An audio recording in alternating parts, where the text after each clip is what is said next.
Hello, I hope you're having an amazing week. We talked about the student and teacher relationship in the last two episodes of the Mind Over Finger podcast. In this last one, episode 159, I talked about what we can do as students to get the most out of our lessons.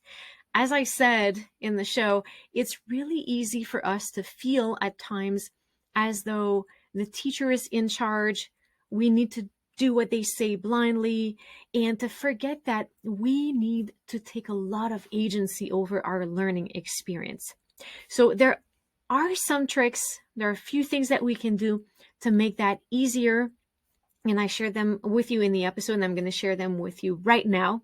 So in a nutshell, here are a few things that you can do to really start to take ownership of your learning experience and really get the most out of these really expensive lessons that you're spending your money on. So you want to get more bang for your buck in the practice room and on stage after you leave the studio. So the first thing, tune into yourself and have a clear idea of what your goals are. Those are your goals. So you want to know what it is that you want. And granted, that could change over time, of course, but have a knowledge of what you want right now and establish that very clearly with your teacher. So that's the second thing. Once you know what you want, make that clear to your teacher so they can support you best and help guide you on that journey. The third thing is to plan your work carefully. This is something that I teach all of my clients. We cover that extensively in the Music Mastery experience. But when you really take the time to plan your work carefully, it makes a huge difference. So I recommend the use of a practice journal, which is very helpful for me. And I always recommend that students and professionals also tailor their practice journals to their needs. So I think it's okay to buy practice journals and get inspired by what other musicians recommend and suggest. But I really recommend to take some time to think about what is helpful for you to track and how you want to track it and create something that is really super efficient for you. Then schedule your practice. Another thing we cover at length in the Music Mastery experience is how to schedule your life so you can operate at your best. When you schedule your practice ahead of time, you are more likely to do it at a time that works best for you. So schedule these practice sessions ahead of time according to your plan, and you're going to maximize your time. Now, reflect on and apply the information you receive in the lesson. The best way to do this is to record the lessons, or at least take some notes during the lesson or right after. But recording the lesson is so good. So I recommend that you record it and listen to it more than once and take some notes. It's really going to change not only what you hear as you're practicing, but it's going to change what you hear as you're playing in your subsequent lessons. So record these lessons, take some notes, and if you want to maximize that even more, look at the notes from previous lessons. As I told you in the episode, if something comes back again and again and again, the teacher is not going to give up. They're going to keep trying to teach it to you again and again and again until you get it. So I recommend that if you look at the notes from previous lessons and you notice things that are, repeat offenders, I think that's a great clue to bring your attention to these parameters and see how you can fix it.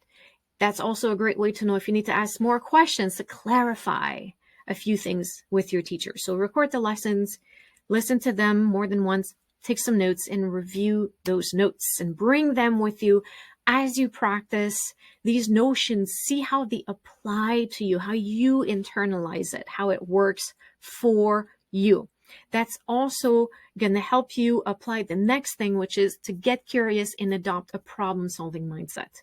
So when you're trying to work on these things that your teacher talks about, don't just give up on the idea, oh, I'm not really quite getting it, I'm not sure. Really try to solve the problems, ask a lot of questions, internalize these principles, And that's going to show you what questions you still have remaining on that topic. So always try to implement as well as you can, and to get curious, ask yourself a lot of questions, go on a mission to figure things out.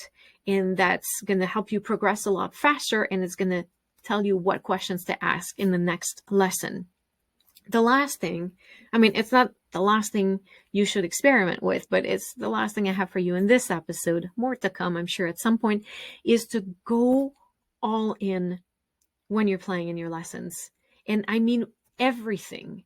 When you're playing long tones, when you're doing a finger exercise, when you're playing your etude, your scales, play as beautifully as you can. Play as though it's a performance, because guess what? It is. So your teacher wants to see you play. This is how they're best going to gauge your progress. So prepare to the best of your ability, of course. But once you're in the lesson, try to play without stopping. Really go all out as though it were a performance. And that's going to double as an amazing performance opportunity for you to have like this mock performance. And the more performing we do, the more comfortable we are performing. So this lesson is a perfect safe space for you to experiment and perform. Now, some questions for you to bring with you in the practice room. One of my favorites. What else can I try?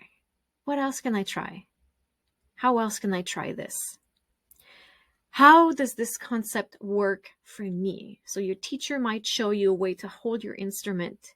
Now you want to just internalize that and see how that works for you, not just try to apply blindly. So ask yourself, how does this concept work for me? How can I make this work for me? So again, it's this idea of take what they said and go a step further and see how that works for you. How can I solve this? Problem-solving mindset. If I knew how to improvise this, right? We all know sometimes we're in the lesson, everything is perfectly clear. Then we get to the practice room and all of a sudden things don't quite work and the teacher's not there to answer our questions. So again, problem-solving mindset. If I knew how to improve this, what would the solution look like? And this prevents this symptom that we all have, which is sometimes we kind of just give up and we're like, oh, I'll just ask him how to do it. I'll just ask her. I'll just ask them how to fix that. What if you had the solution? And if you knew of a possible thing to try, of something else to try, what else can I try? What would that look like? And try it. So trust yourself with the answers to these questions and experiment and have a lot of fun. So that's what I have for you. I think that one of the best ways to get the most out of the lessons is to, of course, prepare to the best that we can and show up there with an open mind, but also having a lot of agency over the experience, knowing what we want to get out of it. So make sure to catch the episode 159. Share your comments below here. Share this with everyone you know. And until next time, have a happy practice.